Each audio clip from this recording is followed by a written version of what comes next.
உன்னை அறிந்தால் நீ உன்னை அறிந்தால் உலகத்தில் போராடலாம். உயர்ந்தாலும் தாழ்ந்தாலும் தலை வணங்காமல் நீ வாழலாம். என்னுடைய நீண்ட தேடல் இன்னும் முடியாத ஒரு தேடல். 1963 ஏப்ரல் 7 திருச்சி உறையூரில் பிறந்து விழுப்புரம், பாண்டிச்சேரி, நெய்வேலி, சென்னையில் வளர்ந்து தொழில் நிமித்தமாக ஒரிசாவுக்கு 1989 சென்றேன். 20 வருட வாழ்க்கை. 2009 சென்னை திரும்பினேன். அந்த 20 வருட வாழ்க்கையில் இந்தியா முழுவதும் என்னுடைய பயணம், பல வெளிநாடுகளுக்கு என்னுடைய பயணம் அமைந்த போது நான் பார்த்த அனைத்து இடங்களிலும் தமிழின் தொன்மை எனக்கு தெரிந்தது. தமிழின் தொன்மை மட்டும் தெரியவில்லை, தமிழ் இடம்பெயர்கள், தமிழ் பண்பாடுகள், தமிழ் மொழி, தமிழ் கூடிய அந்த குழுமங்களுடைய தாக்கம் என்று ஒரு பன்முக பார்வையில் ஒரு 35 துறைகளை நான் இணைந்து செய்த போது ஒரிசாவில் வரும் 14 தமிழ் பழமொழிகள், குறிப்பாக ஒரிசாவில் கந்தா, குயி, குவி, மாட்டோ, கடவா, ஈசான், குடியா போன்ற பல வகையான தமிழ் குடிகளையும் பழமொழிகளையும், மல்லா போன்ற உழவு பழமொழிகளையும், நொலியா, கெவுட்டா போன்ற, கெவுட்டா என்றால் பெயர் வர்த்தகம் போன்றவர்களுடைய அந்த தன்மைகளையும், கலிங்க மன்னன் காதவரன் கல்வெட்டில் 1300 வருடங்கள் ஒற்றுமையாக இருந்த தமிழ் சங்காமத்தியத்தை பற்றியும், பாண்டியன் அவனுக்கு கொடுத்த பரிசுகள் பற்றியும், பித்தூண்டாவின் நகரத்தில் ஆவா என்ற மன்னனை முறியடித்து கழுதியார் ஒரு செய்தியும், அசோகர் கல்வெட்டில் உள்ள அதிசோழ பாண்டிய கேரள புத்திர என்ற தரவுகளும், ஒரிசாவில் முழுக்க முழுக்க தமிழை பற்றி ஆய்வு செய்த எனக்கு காலத்தின் கட்டாயம் கடலில் செல்ல வைத்தது. குறிப்பாக லெமோரியா, குமரி கண்டம், கடல் கொண்ட தென்னாடு என்ற கடலில் மூழ்கிய இடங்களை பற்றி ஆய்வு செய்யும் ஒரு வாய்ப்பு கிடைத்த போதுதான் சேர, சோழ, பாண்டிய, பல்லவர்கள் பற்றிய பதிவுகளை படித்த எனக்கு அந்த காலத்தில் வாழ்ந்த மக்களின் வாழ்வியலை பற்றி தெரிந்து கொள்ளும் ஒரு தேவையும் அவசியமும் எனக்கு இருந்தது. இது தொடர்ந்து இந்த ஆய்வு நடந்து 20 வருடங்கள் நடந்து கொண்டிருக்கிறது. அப்போது 2011 மறைந்த இறை குருவனார் அவர்கள் சொல்லி, உங்கள் சமூகத்தை சார்ந்த ஒரு நண்பர் செல்வா என்பவர், ஊடகத்துறையில் இருப்பவர், அவர் என் வீட்டுக்கு வந்தார். என்னிடம் தமிழ் தொன்மையும், நான் கடலில் செய்த ஆய்வுகளை பற்றியும், ஆமைகளை பற்றி செய்த ஆய்வுகளை பற்றியும், பல சமூகங்களை பற்றி செய்த ஆய்வுகளை பற்றியும் என்னிடம் கேட்டபோது நான் கொடுத்த தரவுகளை பார்த்து வியந்து போனார். ஏனென்றால், ஐயா, நீங்கள் செய்யும் ஆய்வுகளில் பல இடங்களில் நான் சார்ந்த சமூகத்தை பற்றிய தரவுகள் இருக்கிறது. ஆகையால் இதை எங்களுடைய தமிழர் வரலாற்று ஆய்வு நிலையத்தில் நீங்கள் பேச வேண்டிய என்று 2011 நவம்பரில் சொன்னார். அன்றிலிருந்து இதுவரை கிட்டத்தட்ட 40 நிகழ்ச்சிகள், குறிப்பாக இந்த மருதநில நாகரிகத்தின் பங்களிப்பு உலக நாடுகளில், உலக கடற்கரைகளில், உலக சமூகங்களில் எப்படி ஒரு நாகரிகத்தை உருவாக்கியது என்ற ஒரு தேடல். அந்த தேடலில் விளைவாக இன்று உலகத்தின் கடற்சார் மேலாண்மையில் ஒரு மொழியை பயன்படுத்தி, ஒரு மக்களின் பண்பாடுகளை பயன்படுத்தி, உலகத்தில் எந்த கடலில் எந்த பிரச்சனை வந்தாலும் தீர்க்கக்கூடிய ஒரு அறிவியல் மையத்தை நாங்கள் உருவாக்கியிருக்கிறோம். இது integrated ocean culture research foundation. இந்த கடற்சார் மேலாண்மை உலக மக்களுக்கு எந்த நாடாக இருந்தாலும் சரி, ஜப்பானாக இருந்தாலும் சரி, கொரியாவாக இருந்தாலும் சரி, அமெரிக்காவாக இருந்தாலும் சரி, ஐரோப்பாவாக சரி, எந்த நாடுகளில் கடலில் சுனாமி வந்தாலும் சரி, கடலில் கடல் சீற்றங்கள் கடலில் கப்பல்கள் முடியினாலும் சரி, கடல் நீரோட்டங்கள் சிக்கல் வந்தாலும் சரி, எந்த சிக்கலும் நம்ம நாட்டிற்கு முடியும் என்ற ஒரு நிறுவனம் உருவாக்கியிருக்கிறோம். இந்த நிறுவனம் தமிழக வரலாற்றை படித்ததன் மூலமாக ஏற்பட்டது. வரலாறு என்பது வெறும் படிப்பதற்கும் தன்னுடைய சமூகத்தின் மேன்மையை சொல்வதற்கும் தன்னை உயர்வு சொல்வதற்கும் கிடையாது. வரலாறு என்பதை இன்றைய வாழ்வியலில் ஏற்படும் சிக்கல்களை தீர்க்கக்கூடிய ஒரு மென்பொருள் போல் பயன்படுத்தலாம் என்பதுதான் என்னோட ஆய்வு முடிவு. அதை நான் பல வகையில் பயன்படுத்திக் கொண்டிருக்கேன். அடுத்து இந்த குறிப்பாக நீங்கள் தேவேந்திர நீங்கள் இருக்கிறீர்கள். உங்களுக்கு தமிழக மக்கள் பல வகையான பெயர்களில் நீங்கள் இருக்கிறீர்கள். தொல்காப்பியத்தின் காலத்திலிருந்து வேந்தன் மரபினர் என்றும், தேவேந்திர குலம் என்றும், பின்பு அந்த இலக்கியங்கள் சொல்லக்கூடிய மன்னர் என்றும், நடுக்காலத்தில் பல்லேசு பாடல்கள் மூலமாக பல்லர் என்றும், பாண்டிய மக்கள் என்றும், குடும்பர் என்றும், மூப்பன் என்றும், காலாடி என்றும், மன்னாடி பன்னாடி என்றும் பல வகையான பெயர்களில் உங்கள் சமுதாயம் என்று தமிழக வரலாற்றில் பதிவு செய்கிறேன். குறிப்பாக என்னுடைய ஆய்வுகளை பார்ப்பார். நான் உங்கள் ஐயா சொன்னாங்க சீனிவாசன் ஐயா, அவர் வேற்று சமூகம் என்றார். நான் என்னை வேற்று சமூகம் பார்க்கவில்லை, நான் தமிழ் சமூகமாக தான் உங்களை பார்க்கிறேன். உங்களை பற்றி நான் ஏன் ஆய்வு செய்வது பல பேர் கேட்டிருக்கிறார்கள். உங்களை பற்றி ஆய்வு செய்தால் சில மாதங்களுக்கு முன்பு குறிப்பாக செந்தில் மலர் நூலை பற்றி விமர்சித்தால் நடு ரோட்டில் அடிவாங்கி என்னை முகல் பேரு நடு ரோட்டில் மிக கேவலமான திட்டி என்னை அடித்தார்கள். அப்போது கூட நான் நினைவில் எழுதினேன், என் தமிழ் தொன்மை என்னை அடியாக வைக்கவில்லை, தமிழகத்தில் உள்ள இன்றைய சிக்கல்கள், இன்றைய ஜாதிய சிக்கல் தான் என்னை அடிவாங்க வைத்தது. நான் ஜாதியை பற்றி ஆய்வு செய்யவில்லை, நான் உணவு கொடுக்கும் உழவு சமூகத்தை பற்றி ஆய்வு செய்கிறேன். அந்த உழவு சமூகம் எப்படி தமிழ் சமூகங்களில் உள்ள உழவு சமூகங்களில் ஒரு குறிப்பிட்ட சமூகத்தின் வரலாறு எப்படி 2500-3000 வருடங்களாக தொடர்ந்து பதிவு செய்யப்பட்டது. இன்று கூட பார்த்தால் ஒரு சமூகத்தை பற்றி அதிக நூல்கள் வந்தது இந்த மருதநகர் சமூகத்தை பற்றி தான். குறிப்பாக கிட்டத்தட்ட என்னுடைய வீட்டில் மட்டுமே 500 நூல்கள் இருக்கு. இந்த சமூகத்தை பற்றிய ஒரு பிற நீங்கள் புத்தகங்களை கூற்றுப்படி ஒரு பிற சமூகம் என்று பார்க்கும்போது என்னிடம் மட்டும்தான் 500 நூல்கள் இருக்கு. அது தேவாசுர நூலாக இருந்தாலும் சரி, நூலாக இருந்தாலும் சரி, ஞானசேகர் நூலாக இருந்தாலும் சரி, பேராசிரியர் தங்கராஜ் நூலாக இருந்தாலும், ஐயா பேச்சிமுத்து அவர்கள், முத்தையா அவர்கள் போன்ற ஞானசேகரன் போன்ற பல அறிஞர்களின் நூல்கள் என்னுடைய நூலகத்தில் இருக்கிறது. அது இல்லாமல் தமிழகத்தில் மருதநிலத்தை பற்றி வந்த அத்தனை நூல்களும் தமிழகத்துடைய ஐவகை நிலங்களை பற்றி, நெய்தல், முல்லை, மருதம் போன்ற பல வகையான அமைப்புகளை பற்றி இருக்கும் போது நான் உங்கள் சமூகத்தில் வைத்த பெயர் மென்புல மக்கள். ஏனென்றால் கடவுள்சார் மேலாண்மையிலும் உங்கள் வரலாறு பதிவு செய்யப்பட்டிருக்கிறது, மருத நிலத்திலும் ஒரு வரலாறு செய்துள்ளது. அதே போல மண்புலம், முல்லை நிலத்திலும் ஒரு வரலாறு பதிவு செய்யப்பட்டுள்ளது, குறிஞ்சி நிலத்திலும் ஒரு வரலாறு பதிவு செய்யப்பட்டுள்ளது. குறிப்பாக நீங்கள் இந்த 4 வகை நிலத்துக்கும் உங்களுடைய வரலாற்று பதிவுகள் மிக தெளிவாக பதிவு செய்யப்பட்டிருக்கிறது. என்னுடைய ஆய்வு நான் அடிப்படையில் ஒரு இயற்பியல் பிரிவை சார்ந்தேன். இயற்பியல் படித்து, அதுக்கப்புறம் மெக்கானிக்கல் இன்ஜினியரிங் படித்து, அதுக்கப்புறம் ரிமோட் சென்சிங் படித்து, என்னுடைய ஒரு 35 வருடமாக இந்த பூமி எப்படி சுழல்கிறது, பூமி சுழற்சியில் ஏற்படக்கூடிய கடற்கரை மாற்றங்கள் என்ன, இந்த ஒரு நிலம் சார்ந்த ஆய்வை பண்ணுவதால் இந்த தொல்காப்பியத்தின் முதல் எனப்படுவது நிலம் பொழுது என்பதுதான் என்னுடைய தலைப்பு.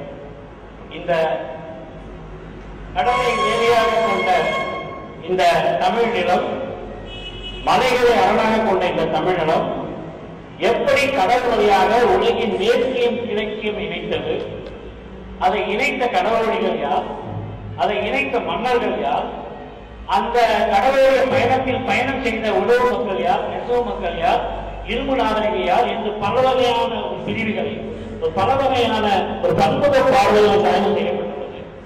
உலகிலே நிலம் பொழுது என்று பேசிய ஒரே மொழி தமிழ் மொழி.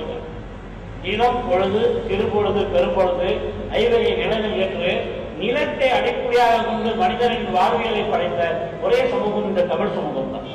இந்த தமிழ் சமூகம் சொல்லக்கூடிய வரலாறு தான் நீங்கள் பார்க்க போவது. தமிழரின் எல்லை 1956 பிரிக்கப்பட்ட நவம்பர் 1 பிரிக்கப்பட்ட மெட்ராஸ் ஸ்டேட்டோ, 1969 ஜனவரி 15 பிரிக்கப்பட்ட இந்த பெயரிடப்பட்ட தமிழகமோ கிடையாது. தமிழகத்தின் எல்லை இமயம் முதல் குமரி வரை சங்க காலத்தில், அதற்கு முன்பாக இமயம் முதல் குமரி வரை கிட்டத்தட்ட பாரசீகம் முதல் கொண்டு சீனா, இந்தோ சீனா வரை. ஏனென்றால் இந்த கடற்கரை சமூகத்தில் பேசக்கூடிய ஒரே மொழி தமிழ் மொழியாக இருக்கிறது. 2500 வருடங்கள் இந்த வேத காலத்துக்கு முன்பாக இந்த ஒட்டுமொத்த நிலத்திலும் பேசப்பட்ட இந்த மொழியாக தமிழ் மொழி இருக்கிறது. அந்த மொழி எப்படி கொஞ்சம் கொஞ்சமாக மதங்களும் வணிகத்தால் கொஞ்சம் கொஞ்சமாக எப்படி மறைக்கப்பட்டது, அப்ப அதில் வாழ்ந்த சமூகம் யார், அந்த மக்கள் எந்த சமூகத்துக்கு மாற்றப்பட்டார்கள் என்ற பலவகையான கேள்விகள். இது திராவிடம். இன்று உலகின் முதல் மொழி என்று சொல்லக்கூடிய மொழியில் தமிழ் என்ற அந்த காலத்தில் திராவிடம் என்று சொல்லப்பட்ட தமிழ் இருக்கிறது. அப்படி என்றால் உலகின் முதல் மொழியாக கிட்டத்தட்ட உலகில் 101 மொழிகளில் பேசக்கூடிய அந்த தமிழின் கூறுகளும் இந்தோ யூரோப்பியன் 469 மொழியில் தமிழ் கூறுகள் இருக்கு என்றால் இந்த தமிழை உலகம் முழுவதும் கொண்டு சென்றவர் யார்? இது ஒரு கேள்வி இருக்கும். நீங்க வழக்கமா என்ன நினைச்சிட்டு வந்திருப்பீங்கன்னா, தேவாசுரர் சொன்னதையோ விருசமசன் சொன்னதையோ வருஷம் சொல்ல போறான்னு வந்திருப்பீங்க. ஆனா இல்ல, ஒரு தமிழர் வரலாறை உலகம் முழுவதும் தேடுவதற்கு உங்கள் மன்னர்களின் வரலாறை எனக்கு எப்படி புரியாக இருந்ததுதான் நீங்கள் பார்க்க போகிறீங்க. நீங்கள் பார்க்கும் பல தரவுகள் உங்களுக்கு புதிதாக இருக்கும் என நம்புகிறேன். மல்லருட வார்த்தை 2000 நூற்றாண்டு சங்க இலக்கியங்கள்ல மிக மிக தெளிவா பதிவாயிருக்கு. ஆனால் வடநாட்டில் மல்லர் என்ற அரசு இருந்திருக்கிறது. கிமு 6ஆம் நூற்றாண்டில் உத்தரின் காலத்தில் மல்லர் என்ற அரசு இருந்து 13ஆம் நூற்றாண்டு நேபாள் வரை இந்த மல்லர் என்ற அரசு இருக்கிறது. ஆனால் அந்த மல்லர் என்ற அரசில் தமிழ் மொழி சிறிது சிறிதாக மறைந்து வடமொழியின் தாக்கம் அதிகமாக இருக்கு. இப்ப இன்னொரு கேள்வி, எப்படி 2000 வருஷம் முந்தி இந்த மக்கள் தென்கிழக்கு ஆசியா முழுக்கும் தன்னுடைய வியாபாரம் பண்ணியிருக்காங்க, எப்படி புத்த மதத்தை படைத்திருக்காங்க, எப்படி போயிருக்காங்கன்றதுக்கு சங்க இலக்கிய பாடல்கள் தனியீடு முன்னி நாவாவுக்கு வெளிக்கொண்டு உறவானவர்கள் என்று இன்னைக்கு தென்கிழக்கு ஆசியா நாடு முழுக்கும் தமிழர்களுடைய பரவல். அப்ப அந்த தமிழர்கள் யார்? இன்னைக்கு தமிழ்நாடுனா கிட்டத்தட்ட 32 மாவட்டம் சொல்றோம். இப்ப தமிழ் சமூகம்னா ஒரு குறிப்பிட்ட சமூகம் என்று தமிழ் சமூகம் இல்லை, பல வகையான மக்கள் தமிழ் சமூகத்தில் இருக்காங்க. அப்ப அந்த குறிப்பிட்ட தாக்கத்தை உருவாக்கியவர்கள் யார்? எதனால இந்த மொழி உலகம் முழுக்க போயிருக்கு? இந்த ஒரு கேள்வி இதுவரைக்கும் நிறைய பேருக்கு இருந்தது. அடுத்து கிழக்கு மட்டும் இவங்க இணைக்கல, உலகின் மேற்கையும் இணைச்சிருக்கிறாங்க. ஐரோப்பாவிலிருந்து கிரேக்கத்திலிருந்து ஈஜிப்திலிருந்து அரேபியாவிலிருந்து எல்லா நாட்டு மக்களும் நம்ம நாட்டோட வணிகம் வச்சிருக்காங்க. இதுல என்ன தெரியுதுன்னா, உலகளுடைய பட்டுப்பாதை, சீனர்களுடைய பட்டுப்பாதையும் கிரேக்க நாட்டு மக்கள் இங்கு வந்த மிளகு பாதையும் இணைக்கிற இடமாக நமது தமிழ் நிலம் இருந்திருக்கிறது. இதுல நீங்க என்ன கேட்பீங்க, இவ்வளவு வரலாறு சொல்றீங்க, இலக்கியம் சொல்றீங்க, நம்ம கிட்ட என்ன தரவு இருக்கு? இப்ப 3ஆம் நூற்றாண்டுக்கு பிறகுதான் நமக்கு கல்வெட்டுகளே கிடைக்குது, அதுவும் ஜெயின கல்வெட்டு தான் கிடைக்குது. நம்ம கிட்ட தரவே இல்லை. ஆனா அதுக்கு என்ன காரணம்னா, நீங்க பாக்குற நீர பகுதி எல்லாமே கடலால பாதிக்கப்பட்டது.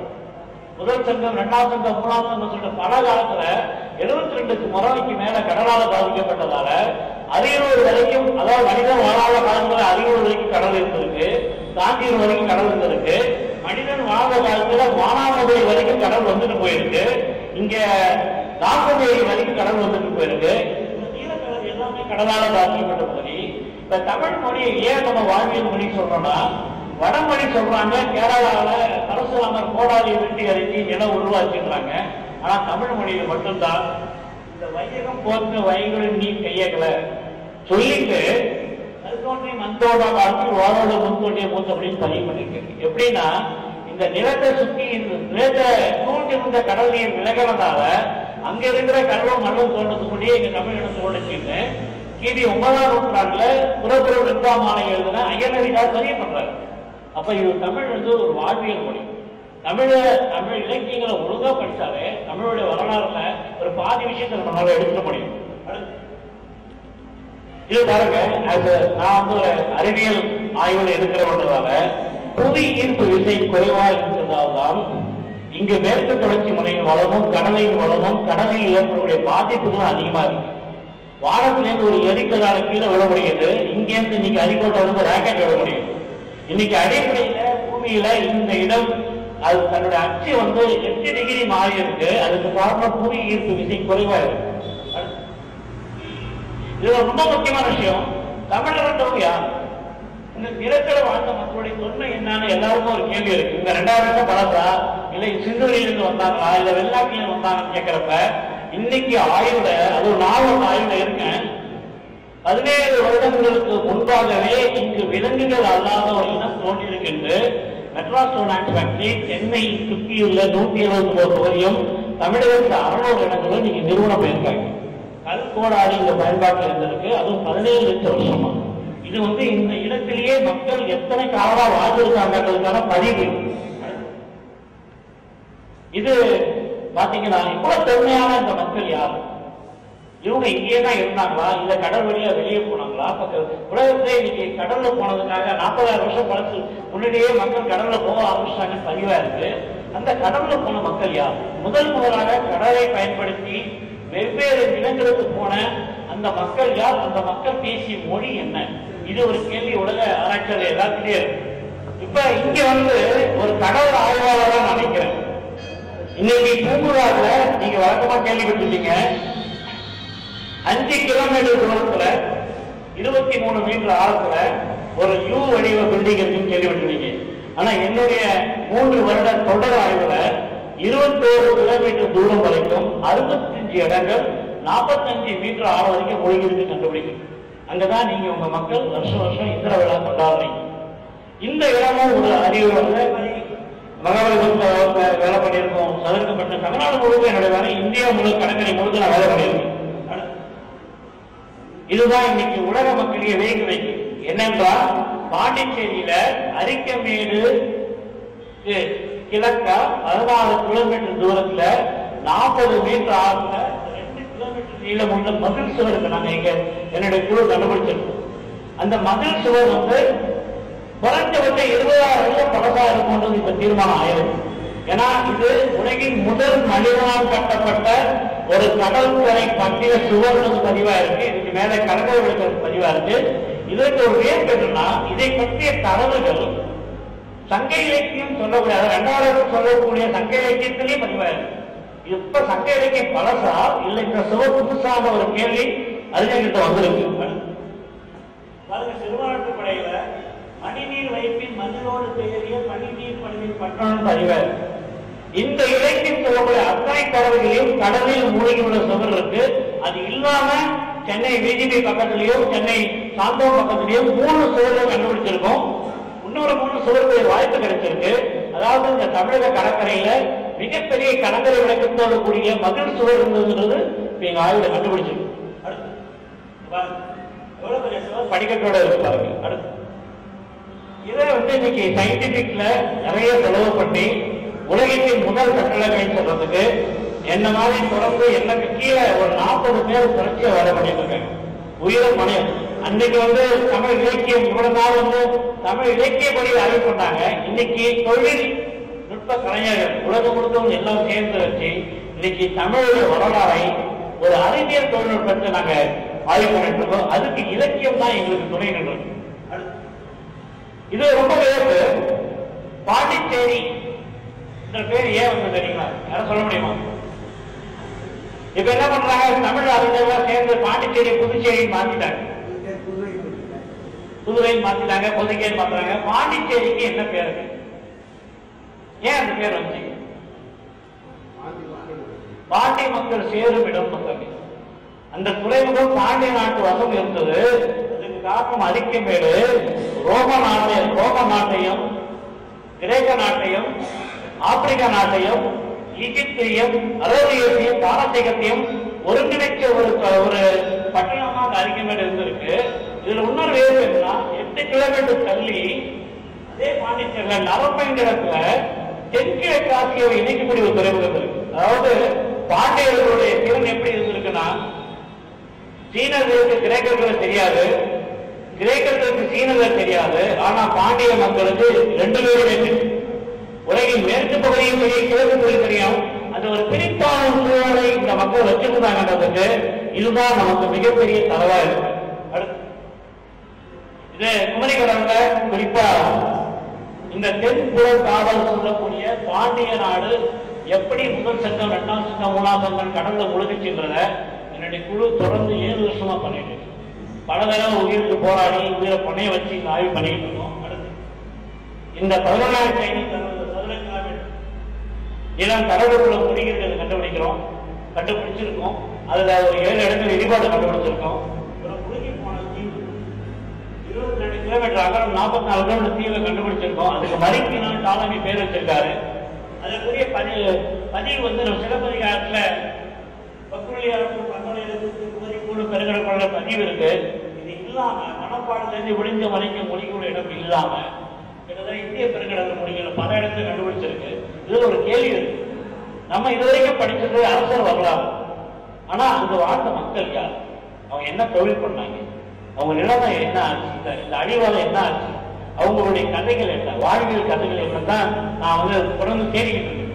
அடுத்து ஆடு மேய்ச்சான் பாறை கன்னியாகுமரி மண்டலத்தை ஆளுநர் பாறை ஒரு மூலிகை இடத்தை பதிவு பண்ணிருக்கு. அங்க சூரணியில் மூலிகை போன இடங்கள் நிறைய இருக்கு. அடுத்து கடல்ல மட்டும் நிலம் கொடுக்கல, கடற்கரை மண்ணுக்குள்ளே நிலம் ஒதுக்கி இந்த எவிடன்ஸ் இந்த 7 மீட்டர் ஆழத்தில் எடுக்கப்பட்ட கலிங்கராஜபுரம் கோயில், இந்த மாதிரி ஒரு 7 கோயில் நமக்கு கிடைக்குது. குறிப்பா திருநெல்வேலி மாவட்டத்தில் இருக்கக்கூடிய குண்டல் காளிசாமன் கோயில் கூட இதுக்கு நம்ம பதிவாக லட்சரியில ஒரு 3500 கிலோமீட்டர் ஒரு 7 தீவு மூழ்கி இருக்கு. அதுல ஒரு தீவு பேர் ஏழி கல்பேணி. அடுத்து இது நான் 2008 எடுத்த போட்டோ, கடலுக்குள்ள எப்படி மரங்கள் மூழ்கி இருக்குன்னு எடுத்த போட்டோ. அடுத்து இது இல்லாம மாலத்தீவுல 1190 தீவு மூழ்கி இருக்கு. 190 தீவுல ஆளுங்க இருக்காங்க. இது எல்லாம் மூழ்கி போன நிலமா இருக்கு.